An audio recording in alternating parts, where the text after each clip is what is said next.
할렐루야. 오늘은 양자의 영을 받은 것이 무엇인가 라는 제목으로 하나님 말씀 전하겠습니다. 양자의 영, 입양됐다는 거죠. 그 양자의 영이 그 두 가지로 나누는데 앞에는 성화, 뒤에는 양자의 영을 받았을 때 결과, 이렇게 나타나는데 오늘은 성화에 대한 이야기를 좀 하겠습니다. 그래서 오늘의 주제는 성화이면서 또 하나 알아야 될 것이 뭐냐면 성령의 인도하심이 뭔가라는 걸 제가 그 두 가지를 말씀을 해드리겠습니다.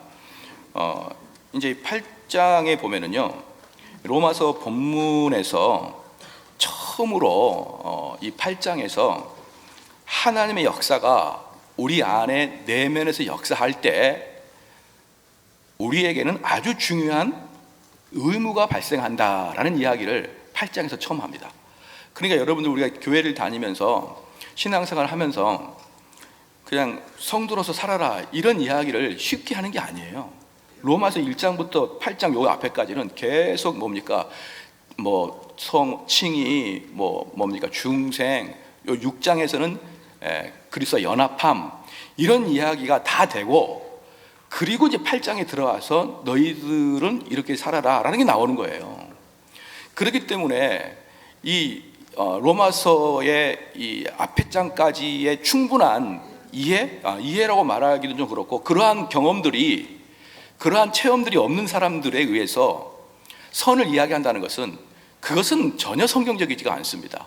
그게 이제 오늘 보여주는 것이고, 그러면 이 로마서 이제 8장에서 이제 12절부터 이제 너희가 어떻게 살아라, 13절에 보니까요, 너희가 육신대로 살면 반드시 죽을 것이로되 영으로서 몸의 행실을 죽이면 살리라, 이렇게 살리니 말했거든요. 이제 이런 말씀부터 시작해가지고 이제 우리가 어떻게 살 것인가에 대해서 이제 쭉 나오는 이야기들이, 이제 여러분들이 성경을 통해서 우리 기독교로 말할 수 없고 우리 개혁교회만 독특하게 성경적인 해석법을 여러분이 좀 볼 필요가 있습니다. 하나 이제 물어볼게요. 만약에 우리가 그리스도인인데 우리가 불신자와 같이 살게 되면, 육적인 사람과 같이 살게 되면은 우리는 1번 그래도 천국을 갈까요? 아니면 2번 그러면 지옥에 갈까요? 아니면 3번 잘 모르겠는데요. 여러분 몇 번이라고 생각합니까? 그리스도인이에요. 교회를 다닙니다. 그런데 그의 삶에서 여전히 자연인 육적인 사람들의 모습만 드러나고 영적인 사람의 모습이 드러나지가 않아요. 그럼 우리는 그를 보며 첫 번째, 그래서 천국 간다. 두 번째, 지옥 간다. 세 번째, 나도 모르겠는데, 그게 아니라 천국과 지옥은 사람이 판단한 게 아니다. 1, 2, 3 어느 겁니까? 시작. 3번이라고 해야 되는데 우리 3번이 많이 안 나오네요. 13절에 너희가 육신대로 살면 반드시 죽는다 그랬어요. 여기 성경에 나와 있지 않습니까? 그가 성도의 삶을 살지 않으면 반드시 지옥 간다는 거예요. 반드시. 그러니까 이 말씀을 우리는 로마서 8장 13절에 나와 있는데, 보편적으로 제가 어디 가서 강의를 하다가 가장 목사님들이나 이런 사역자들한테 공격을 당하는 내용이 어디냐? 아니, 목사가 어떻게 구원 받았어 안 받았다를 이야기하고, 어떻게 목사가 사람인 주제에 구원에 대해서 개입을 하려고 그럽니까? 구원은 누구 것인데? 하나님의 것인데 당신이 왜 구원에 대해서 이러쿵저러쿵 이야기합니까? 그렇게 공격을 가장 많이 받습니다. 바로 그런 사역자들 때문에 복음은 왜곡돼 버리는 거예요. 여기서 보면 우리가 그러면은 13절에 너희가 육신대로 살면 반드시 죽을 것이로되 영으로서 몸의 행실을 죽이면 살리니 그랬지 않습니까? 그럼 육신대로 사는 게 뭐고 영으로 사는 게 뭔지만 알면은 천국 지옥 백성이 갈라지잖아요. 육신대로 사는 게 뭐고 영적으로 사는 게 무엇인지를 우리가 분간만 할 수 있다 그러면 우리는 이 사람이 천국 갈지 아니면 내가 천국 갈지를 알 수 있는 거예요. 그렇지 않습니까? 그래서 목회라는 건 뭐냐 그러면, 목회자가 여러분의 천국과 지옥에 직접 개입을 하는 게 목회예요. 그냥 잘 살았습니까? 어디 아픈 데 없습니까? 이렇게 토닥거리는 게 아니라, 가장 중요한 게 뭡니까? 우리가 천국 지옥의 문제인데, 보편적으로는 천국 지옥은 이미 끝나버렸고 그건 하나님의 영역이고, 그리고 우리는 그냥 그리스도인으로서 살아간다라고만 이야기하는 것이 바로 한국교회가 타락하는, 저는 가장 1번이라고 생각합니다. 1번. 근데 여기에 보면 분명히 육신대로 살면 반드시 죽을 것이로되 영으로서 몸의 행실을 죽이면 살리라라고 이야기가 되어 있다는 것이죠. 그렇기 때문에 이건 또 안 되는 것이죠. 그러니까 너가 죄를 짓는 걸 보니까 너는 지옥 백성이야, 이건 아는 거예요. 뭐가 맞냐면 너는 지옥 백성이니까 죄를 질 수밖에 없는 거예요.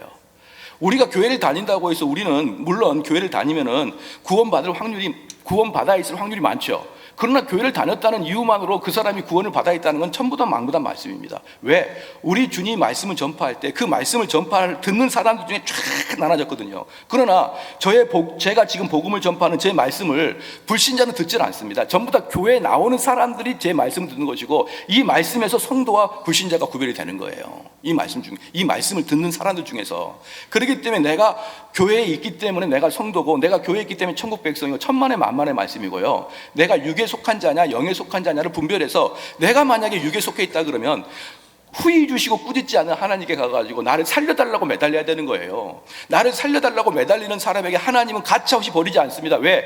하나님께 살려달라고 매달리는 자체가 구원받은 특징이니까.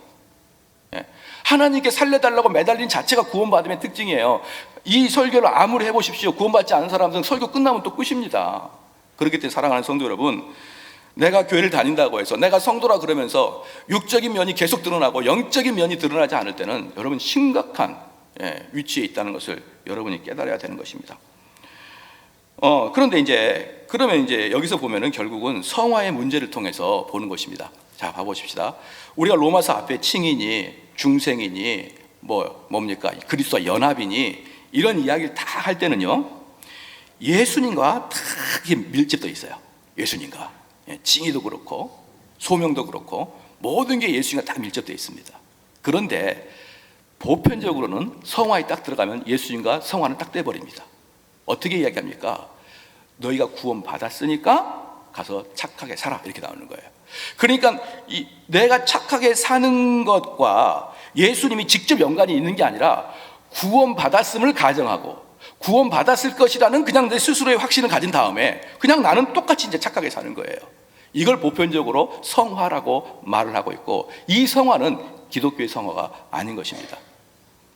그러면 제가 이 성화를 말씀을 드릴 때 두 가지의 극단적인 왜곡된 성화론이 있습니다. 첫 번째는 뭐냐 그러면 지나치게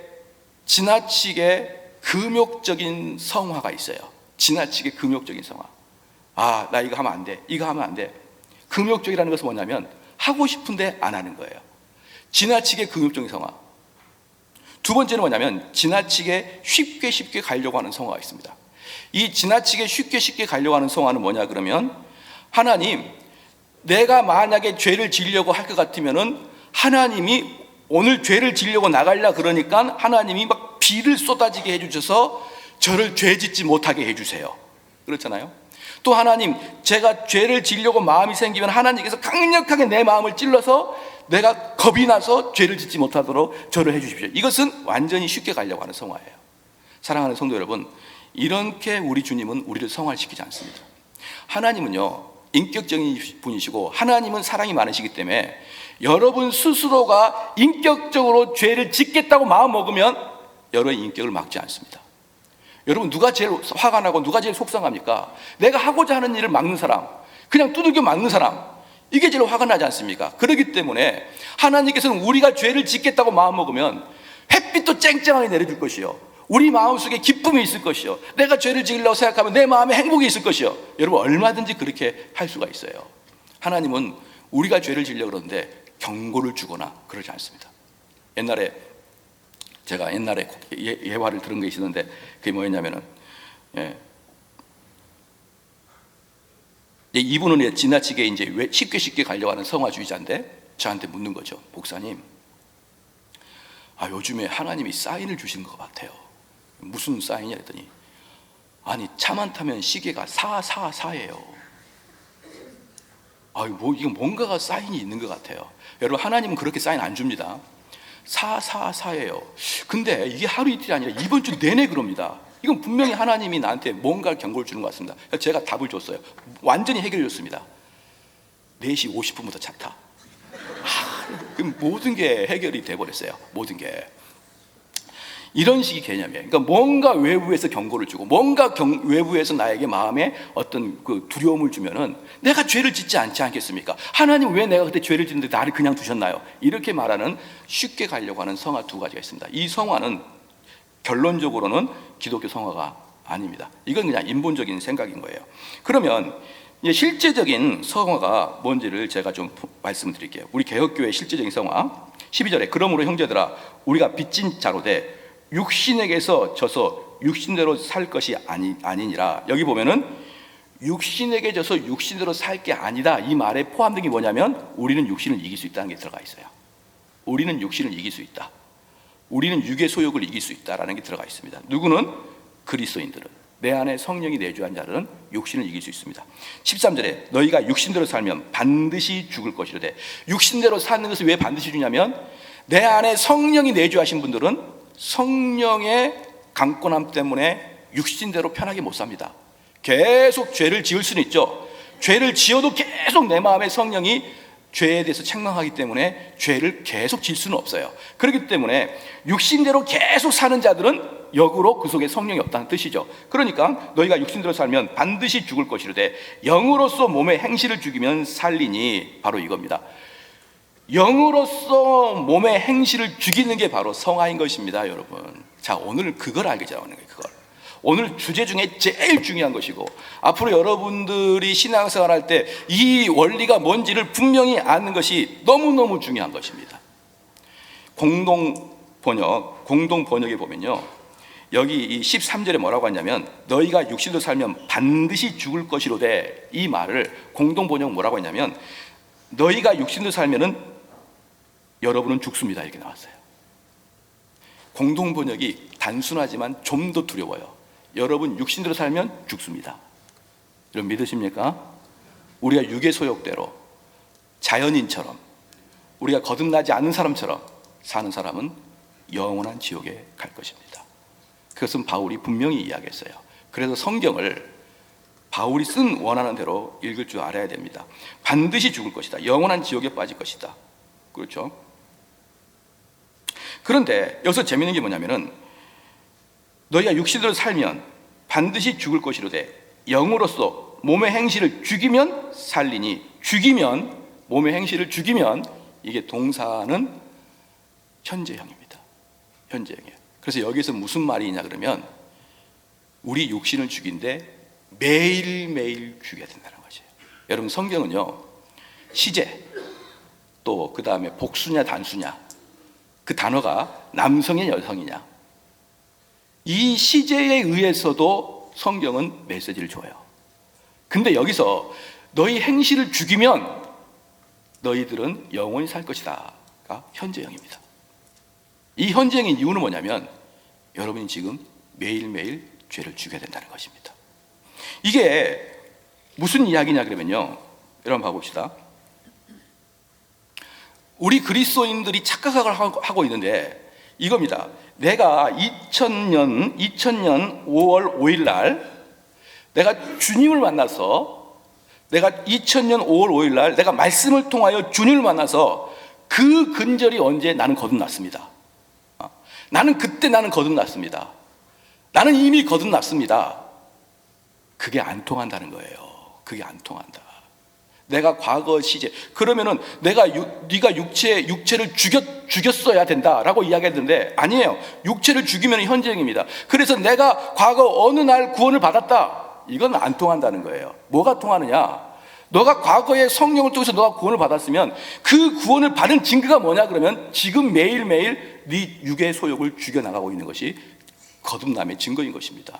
그렇기 때문에 여기서 성화는 뭐냐 그러면, 이게 보편적으로 뭐냐면, 보편적인 나쁜 성화는 뭐냐 그러면 너희가 구원 받았으니까 너희는 착하게 살아, 이렇게 말하는 게 나쁜 구원이에요. 이것은요 완전히 여러분을 속이는 것입니다. 진짜는 뭐냐 그러면 너희가 구원을 받았으면 지금 계속 죄를 죽이고 살아가야 돼. 죄를 죽임이 없는 사람들은 너가 천만만만의 목소리로 나는 구원 받았습니다라고 백성을 하더라도 네가 죄를 죽여가는 과정이 없으면은 너는 구원받은 백성이 아니냐, 이 말이에요.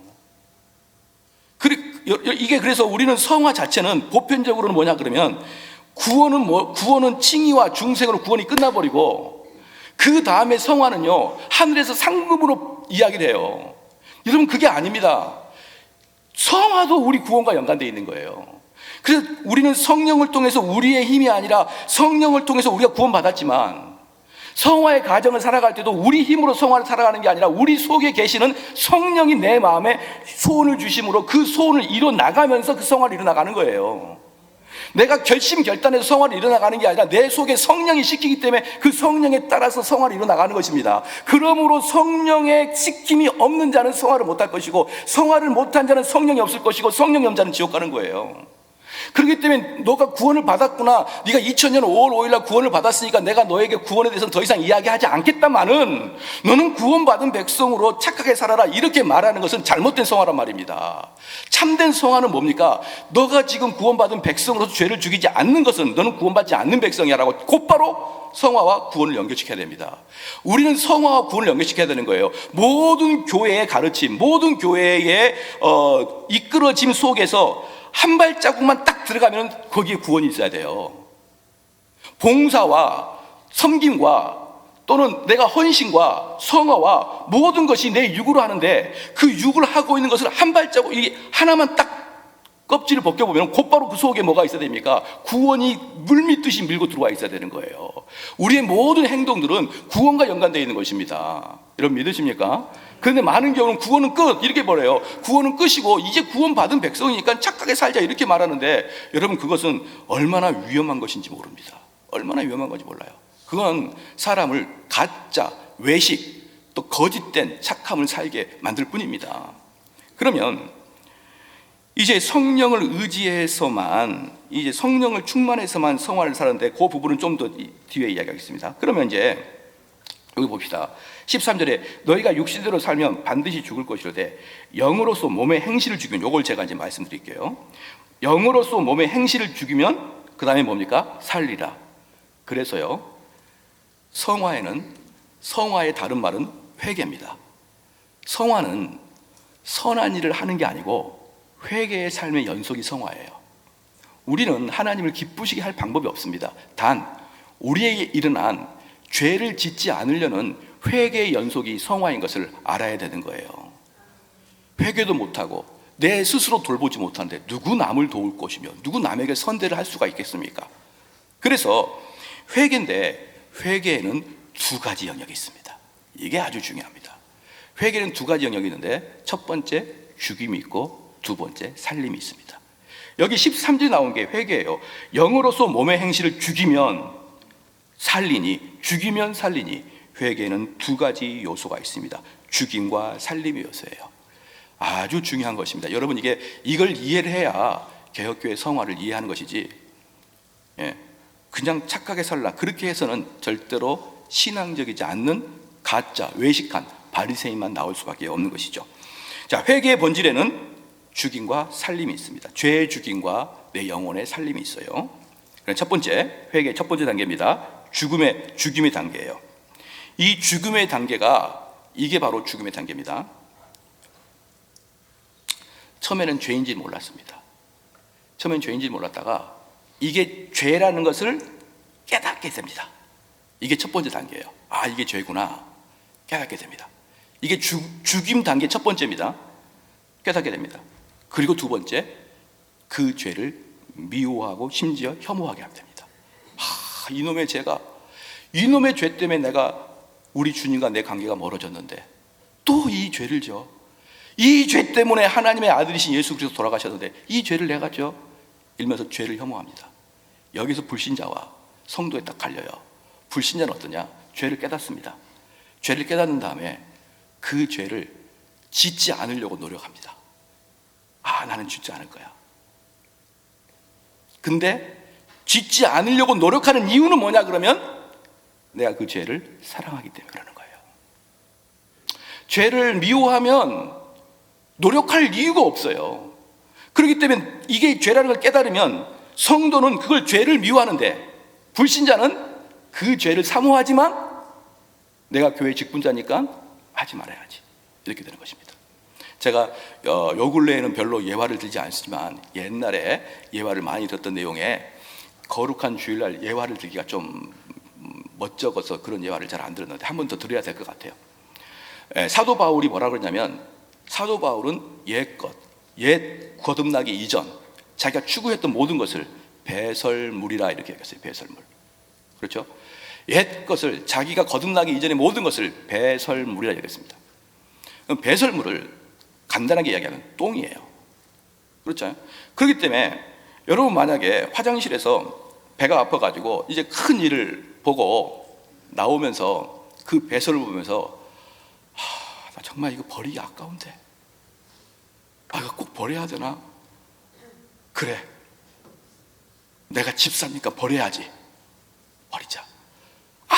마지막으로 한 번만 만져보자, 이런 사람 없잖아요. 그런 사람 없어요. 보편적으로 쳐다보지도 않고 눌러버립니다. 이게 배설물이에요. 근데 많은 사람이 죄 앞에서 버려야 되나 말아야 되나, 만질까 말까, 놔둬야지, 이렇게 해야 합니다. 이게 바로 불신자예요. 성도는 여기에서 그 죄를 미워하기 시작합니다. 여기서 딱 성도와 불신자가 갈리기 시작합니다. 그 다음에 세 번째는, 첫 번째는 죄를 알고, 두 번째는 죄를 미워하고, 그 다음에 그 죄를 미워하는데 여전히 죄를 지고자 하는 마음이기 때문에 내 자신이 미워지는 거예요. 내 자신이. 무슨 이 쓰레기 같은 인간이 있어. 사랑하는 성도 여러분, 우리는 원수 중에 절대로 원수를 풀지 못하는 원수가 누굽니까? 만약에 영화를 많이 보면 우리 아버지를 죽인 원수는 잊지 못합니다. 언젠가는 그 원수는 내가 갚아야죠. 아버지를 죽였으니까. 근데 여러분, 우리 주님을 죽인 게 죄인데, 우리 예수님 죽인 게 죄인데, 그 죄를 사모해. 내가 미워. 나 같은 바보 같은 놈 있냐? 그래서요, 세 번째 단계는 자기 자신을 아주 미워하고 못마땅하게 여깁니다. 그리고 그 미워하고 못마땅하게 커서 자기 자신을 비천한 자로 깨닫기 시작합니다. 비천한 자로. 여러분, 그래서요, 다윗은 자기 스스로를 뭐라고 했냐면, 나는 사람이 아니라 나는 벌레다 그랬어요. 나는 벌레다. 여러분, 이게 죽임의 단계 프로세스예요. 이게 여러분에게 있기를 주로 축원합니다. 그런데 내 비참함을 깨닫고 내가 벌레라고 하는 사람이, 잘 들으십시오 여러분, 우리 교회도 좀 들어봐야 됩니다. 그렇게 이야기해도 똑같아요. 여러분 스스로 벌레라면서요. 근데 좀 기분 나쁘고 좀 인격 침해를 당하면 왜 그렇게 못 삽니까? 얼굴이 펄개져 버립니다. 과연 벌레라고 생각하고 있을까요? 저는 봤을 때 벌레가 아니라 존중받아 마땅한 그런 존재로 보이는데요, 아무리 교회에서 열심히 은혜 받고 아무리 교회에서 잘 보살펴도 누가 하나 조금 상처받은 이야기하면 얼굴 팍 상해가지고, 너 나한테 이런 말 하면 안 되지, 너 나 인격을 침해하면 안 되지, 이러면서 자기가 벌레라는 의식이 전혀 없는 사람이 너무 많습니다. 자기가 얼마나 대단한 사람이라고 조금의 인격을 침해받으면 견디지를 못해요. 견디지를 못합니다. 여러분, 벌레 어떻게 취급합니까? 벌레는 너 이 방에 왜 들어오냐, 왜 깨끗한 방에 너 벌레 들어오느냐 묻지 않고 그냥 두들겨 패는 거예요. 걔네들한테 묻는 게 없으나 그냥 두들겨 패야 되는 거예요. 우리는 벌레와 같아요. 우리는 혐오스러운 존재입니다. 우리는 정말 우리가 비참한 존재예요. 그래서 사람들이 나를 그렇게 빈정거려도, 그래 나는 벌레니까, 벌레만도 못한 이 몸 그런 대우 받아도 충분히 싸다, 그런 마음 갖기 주 이름 축원합니다. 여러분, 이게 회개 과정이에요. 회개 과정. 근데 회개가 아니라 회개와 정반대의 과정을 가요. 득이양양하고 그냥 막 휙휙 막 무섭고. 보십시다. 계속. 그 다음에 첫 번째는 죄를 발견하고, 두 번째는 그 죄를 미워하고, 세 번째는 진심으로 자신을 못마땅히 여기고, 네 번째는 자신의 비참함을 정말 깨달아서요, 다섯 번째입니다. 지옥에 갈 것에 대한 두려움이 가득 찬 겁니다. 내가 이러다가 정말 공포를 맞겠지. 이 다섯 가지가 여러분 죄 죽임의 단계입니다.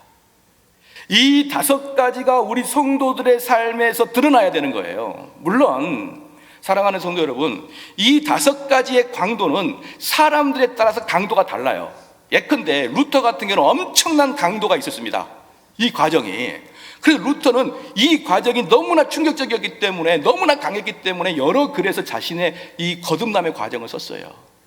그러나 여기에 비해서 존 칼빈은 그렇게까지 강하지가 않았었습니다.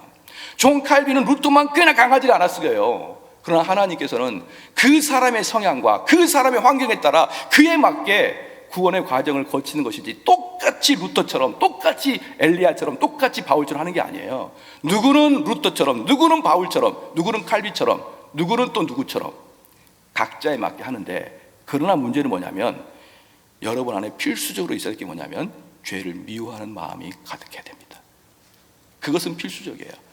내가 이것을 강하게 느꼈든지 아니면 슬쩍 느꼈든지 그것은 중요한 게 아닙니다. 중요한 게 뭐냐면 내가 지금 죄를 미워하고 있고, 내가 정말 죄를 미워해야 되는데 미워하지 못함으로 내 자신이 미워지는 단계가 여러분 경험해 보고 계시나요?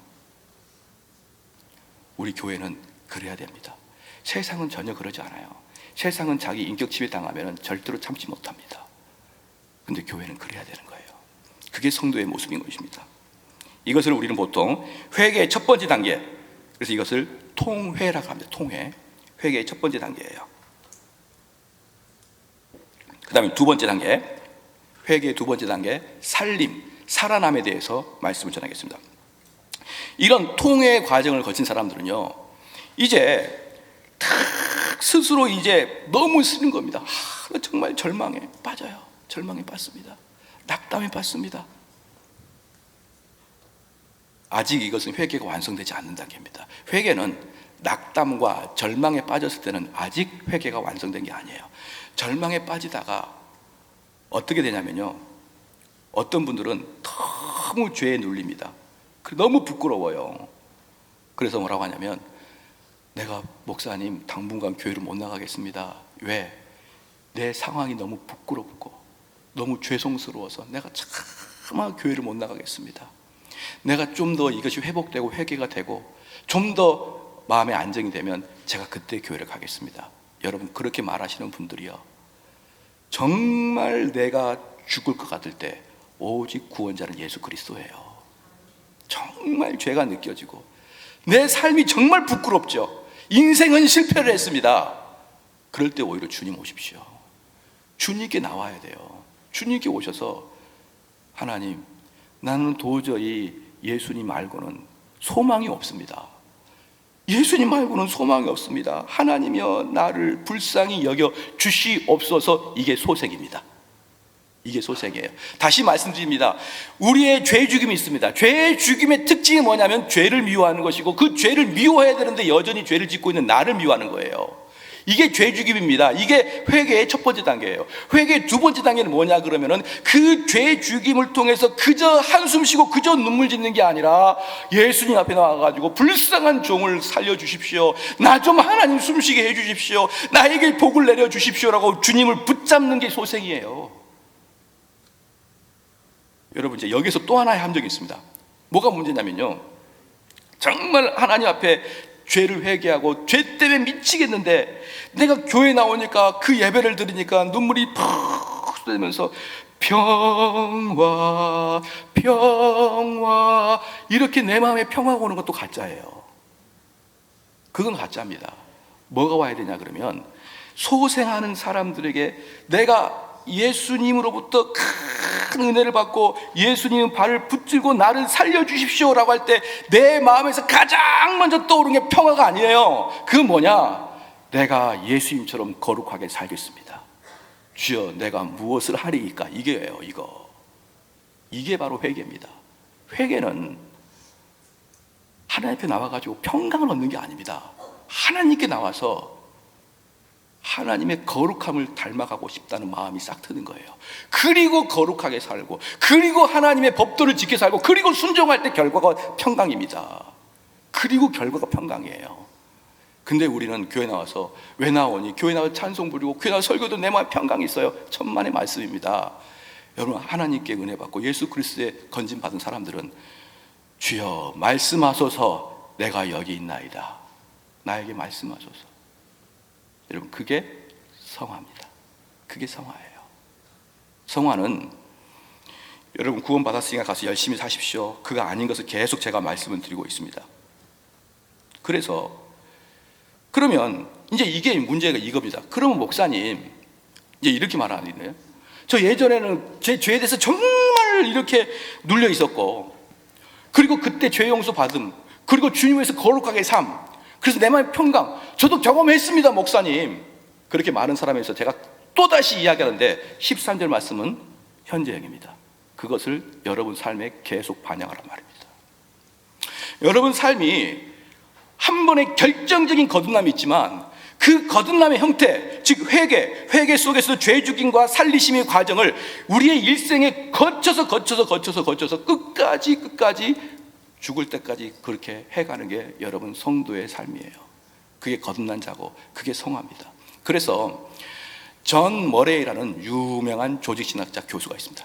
존 머레이라는 교수가 있는데 그 교수님이 뭐라고 했냐면은, 성화라는 것은 그리스도인이 처음에 칭의가 되고, 즉 구원받고 첫 발을 딛는 게 성화다.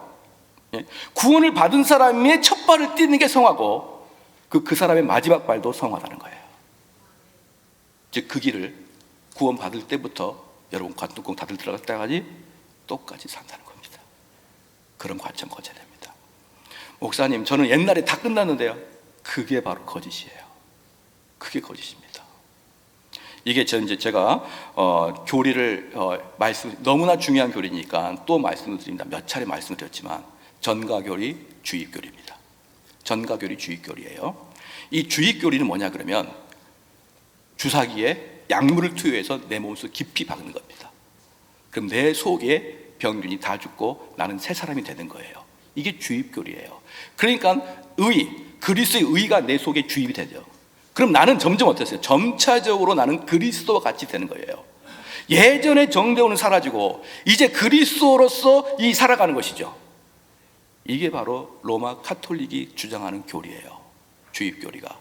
이 주입교리는 뭐냐? 너가 2000년 5월 5일 날 성령의 주입으로 말미암아 네가 거듭났으니, 너는 새 사람이 되었으니 너는 새 사람답게 살아라, 이렇게 이야기하는 것이죠. 이게 주입교리입니다. 이거 여러분 카톨릭이에요. 그럼 전가교리는 뭐라고 했습니까? 전가교리는 우리 예수님께서 의의 옷에 보혈의 피가 묻은 의의 옷을 벗어다가 내 온 몸에 덮어준 거예요. 내 온 몸을 준 겁니다. 내 속사람은 여전히 변하지 않았어요. 나는 여전히 죄인이고 나는 여전히 탐욕스러운 자입니다. 근데 내 위에 주님의 보혈의 피로 덮어버렸어요. 그랬기 때문에 우리 하나님이 보시기에는 꼭 아들 예수 그리스도 같아요. 아, 보혈의 피의 옷을 입고 있는 너가 참으로 내 아들 예수구나. 그러나 실질적으로 속에 나는 여전히 죄가 있는 것입니다. 이게 전가교리, 이게 개혁교리입니다. 그러면 사랑하는 성도 여러분, 주입교리를 받은 사람은 이거예요. 만약에 여러분이 시골에서 집을 갖고 있다가 서울로 한 달 동안 갔다 왔다 하는 사람이 있다고 칩시다. 그러면 거기 보면 풀이 막 자라고 또 깎아도 자라고 또 깎아도 자라잖아요. 주입교리 뭐냐면 거기를 전부 다 콘크리트로 막아버리는 거예요. 마당을 쫙 마당을 막아버립니다. 그러면 절대로 풀이 안 자라나요. 전가교리는 뭐냐? 또 눈 보지 않으면 또 자라고 또 자라고 또 자라서 매일마다 저초기로 제거해 줘야 되는 겁니다. 그러면 여러분 여기서 전가교리에 입각한 성화는 뭐냐? 여러분은 매주 매일마다 하나님 말씀으로 두들겨 맞아야만 된다라는 거예요. 하나님 말씀으로 내 속에 있는 죄성을 자꾸 제거해주지 않으면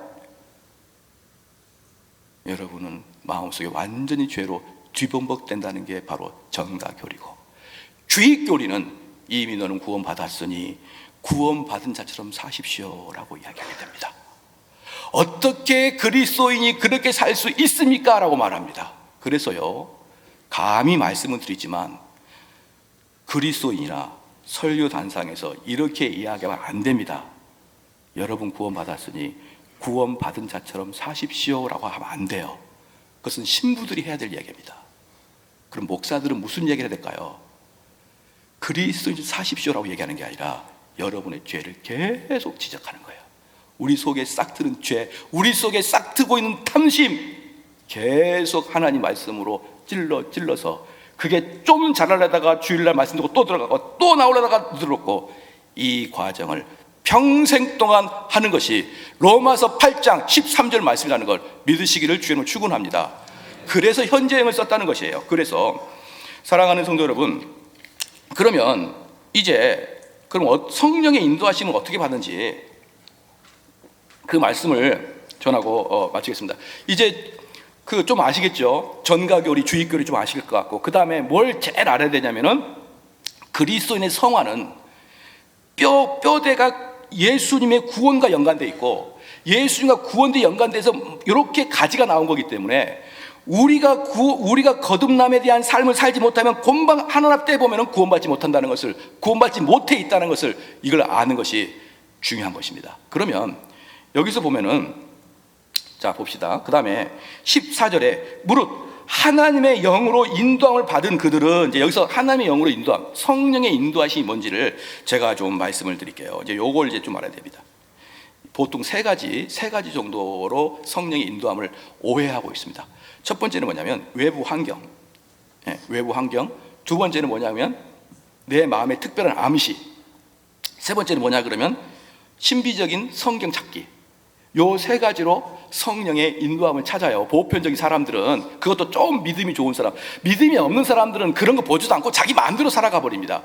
그런 사람은 아예 논의할 가치가 없고, 믿음이 좀 좋다고 해서 나는 성령의 인도함을 받고 싶은데 어떻게 받는지 못해가지고, 그런 사람들이 세 가지 종류가 있어요. 첫 번째는 어떻습니까? 외부 환경을 보는 사람도 있습니다. 외부 환경. 이거 안 됩니다. 하나님은 우리 외부를 막을 때도 하나님 뜻이 있고, 오픈할 때도 하나님의 뜻이 아닐 때가 있어요. 얼마든지. 그래서 일이 순적하게 잘 되는구나, 이것을 하나님의 뜻으로 보면 안 됩니다. 외부 조건을 보면 안 되는 거예요. 그런 거 있지 않습니까? 내가 만약에 어떤 자매랑 사귀고 싶어요. 근데 자매가 콧대가 높습니다. 도도해요. 그래서 내가 사랑한다는 말을 잘 못했습니다. 그래서 오늘은 마음 먹고 이렇게 전화를 했습니다. 전화를 했는데 만약에 그 자매가 전화를 안 받으면 나랑은 인연이 없다고 알겠다, 이런 거 있잖아요. 이런 거 있잖아요. 그렇게 하는 거예요. 그럼 딱 정해놓고 만약에 전화를 안 받으면은 내가 그녀하고 관계가 없다는 것을 사인이다, 이렇게 하는 것이죠. 아까도 말했지만 차를 타는데 444 이런 거 있잖아요. 아무 쓸데없이 외부 환경을 보고 성령의 인도를 받으려고 하는 사람이 있어요. 두 번째 뭐냐면 특별한 암시와 느낌을 추구하는 사람이 있습니다. 자, 이게 이제 큰 문제입니다. 이게 큰 문제예요. 제가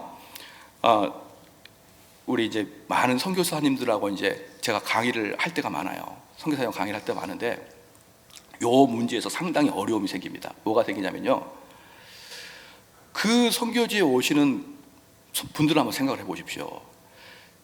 자기 혼자 있는 게 아니라 자기 처자를 데리고 거길 가야 됩니다.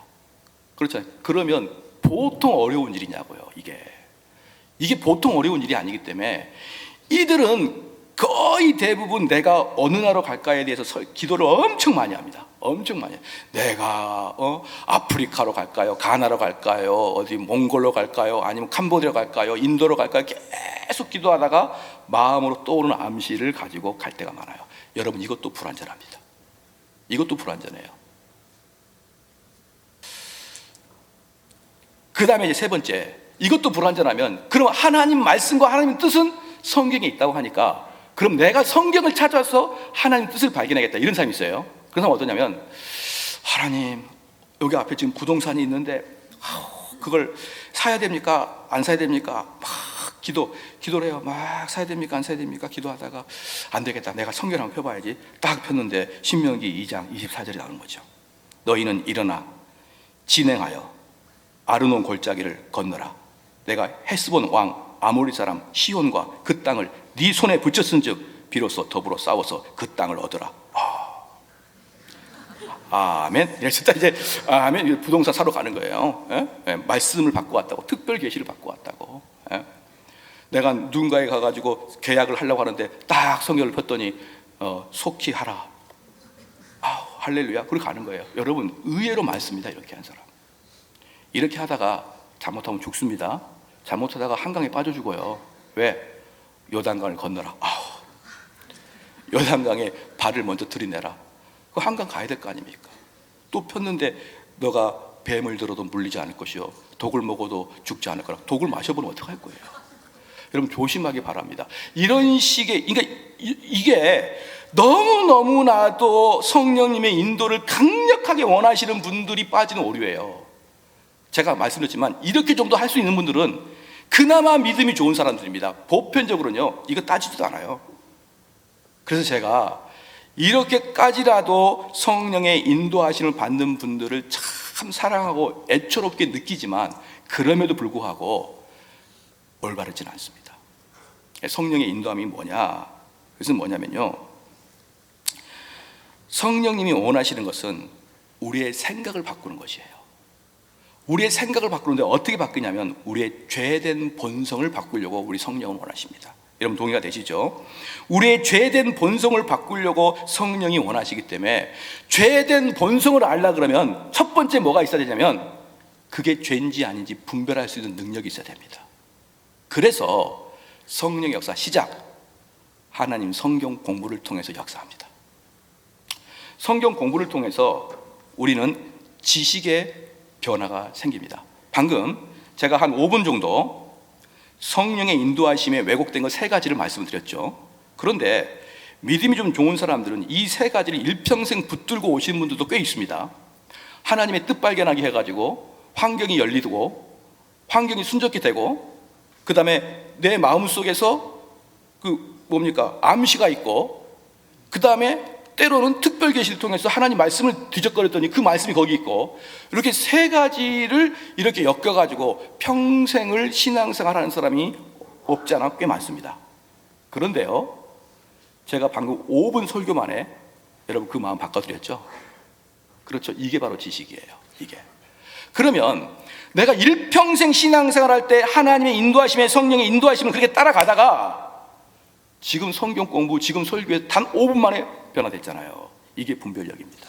그래서 지식이 중요한 거예요. 그 다음에 그 이야기를 들어보니까 5분 만에 제가 설명해냈던 이야기를 들어보니까 내 마음속에 맞아, 그 마음이 맞다, 이렇게 감동이 되죠. 이게 마음의 변화예요. 이게. 그러니까 이 마음의 변화는 항상 지식에 의한 설득에 의해서 내 마음이 변화되고, 그 지식을 알았을 때 내가 그동안 너무 미련했구나, 내가 그동안 또 오해했구나, 이렇게 감동, 감탄이 나오는 것이 여러분 마음이 변화되고 있는 것입니다. 여러분 믿으십니까? 그래서 그분은 어떻게 되냐? 마음이 어떻게 돼버리냐? 마태복음 5장 6절 말씀처럼 의에 줄이고 목말라요.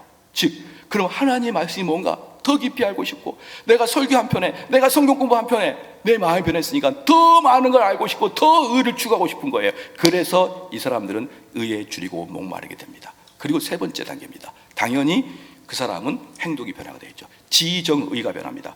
성령님은 우리의 의지를 이끄시어 어떻게 되느냐? 빌립보서 2장 12절 13절 말씀에 항상 두렵고 떨림으로 너희 구원을 이루라. 너희 안에서 행하시는 이는 하나님이시니 자기의 기쁘신 뜻을 위하여 너희로 소원을 두고 행하게 하시나니, 항상 두렵고 떨림으로 너희 구원을 이루랍니다. 자, 지정의가 변했는데 그럼 이 사람이 결론적으로 신앙생활을 어떻게 하느냐? 잘 보십시오. 이게 성화예요. 이 과정을 거친 다음에 그 사람의 삶의 목표와 관심사, 열정이 무엇으로 바뀌느냐? 구원의 문제로 바뀌어버리는 거예요. 그럼 그 사람이 구원의 문제를 바뀔 때 어떻게 바뀌느냐? 내가 구원이 뭔가, 내가 회개가 뭔가, 우리 주님의 부르심의 의의가 뭔가, 성령의 내주하심이 뭔가, 이 생에서 자랑을 금지할 게 무엇인가, 하늘의 소망이 무엇인가, 이런 것을 막 알고 싶어서 우리의 목표가 바뀌어요. 그 전에는 이런 거 관심도 없었습니다. 구속이 뭔지, 구원이 뭔지, 회개가 뭔지, 부르심의 의가 뭔지 관심도 없었어요. 그런데 내가 몇 번 하나님 말씀을 듣고 보니까 나의 구원의 문제가 가장 우선순위 되고, 구원의 문제를 알기 위해서 더욱더 내 마음이 쓰이고 더욱더 내 시간이 가게 되므로 말미암아 이 사람은 자주 성경 공부 시간을 빠지지 않게 됩니다. 그래요. 성경 공부 시간 빠지지 않고 자주 이 사람은 그 성경을 가지고 하나님과 대화할 수 있는 기도의 자리를 빠지지 않습니다. 성화가 뭔지 아십니까? 가서 착한 일 하는 게 아니에요. 하나님 말씀에 매진하는 사람이 성화예요. 하나님 말씀이 매진하고 그 말씀이 나에게 이루어지길 소원을 가지고 있으며 성령께서 내 마음을 강하게 조명하여 주사 그 성경이 너무 재밌고 너무 살아있어서 그 성경을 보는데 내 모든 걸 투자해도 아깝지 않은 그 마음으로 변화되는 게 바로 성화입니다. 자, 그렇게 성경을 보고 그렇게 기도하는 사람이 오늘부터 죄를 질까요? 못 져요. 못 짓습니다. 오늘 죄를 딱 지면은 성경에는 거의 대부분 인간의 죄를 책망하고 있고 하나님의 의를 드러내고 있는데 어떻게 성경을 그렇게 재밌어하고 그렇게 성경 공부를 즐겨하는데 죄를 진 상태에서 그 성경을 계속 볼 수가 있습니까? 사랑하는 성도 여러분, 성화의 결론을 말씀드리겠습니다. 성화는요, 성령에 의해서 사는 겁니다. 영에 의해서 내 육의 소욕을 죽이는 거예요. 그럼 영은 무엇입니까? 내 속에 거주하는 성령이신데 그 성령은 매일매일 반복되어 우리를 억압시키는 말씀인 거예요. 그 말씀의 가득함이 성령의 가득함입니다. 그래서 성화를 하는 사람들은 뭐 밖에 나가서 가난한 사람을 돕고 뭐 불우한 사람을 뭐 지원해주고 그러는 것을 안 한다라는 게 아니에요. 그런 건 너무 수준이 낮아요. 즉 이게 뭐랑 똑같냐? 대학생한테 너 구구단 외울 줄 알아? 너 구구단 외울 줄 알아? 구구단은 꼭 외워야 돼. 이렇게 말하는 것처럼 거듭난 성도한테 불쌍한 사람을 도우라는 것은 너무 하찮은 이야기입니다. 그것은 하지 말라 그래도 막 해버려요. 근데 문제는 뭐냐면 진짜 성화는 여러분이 마리아처럼 좋은 것을 택하여 그 말씀을 듣고자 항상 좋아하고 그 주님과 함께 대화하려고 기도하고 말씀이 내 속에 가득 차고 이걸 성화라고 그럽니다. 사랑하는 성도 여러분, 오해하지 말기를 바랍니다. 보편적인 삶에서 착하게 살고 그리스도인답게 살고 그런 거 여러분 신경 쓰지 마십시오. 항상 은혜의 방편을 추구하시기를 주의 이름으로 축원합니다. 다 같이 한번 기도하시겠습니다. 우리가 기도할 때 우리는 성화를 통해서 너무 금욕주의적으로 하고 싶지만 안 하는 걸로 그렇게 성화를 가려고 하는 경향이 너무 많습니다. 그러나 성화는 죄를 하고 싶지만 안 하는 게 아니라 주님을 따라가는 게 너무 즐거우니까 안 하게 되게 돼 있는 것이죠. 내가 은혜의 방편을 사모하는 자 되게 하여 주십시오. 다 같이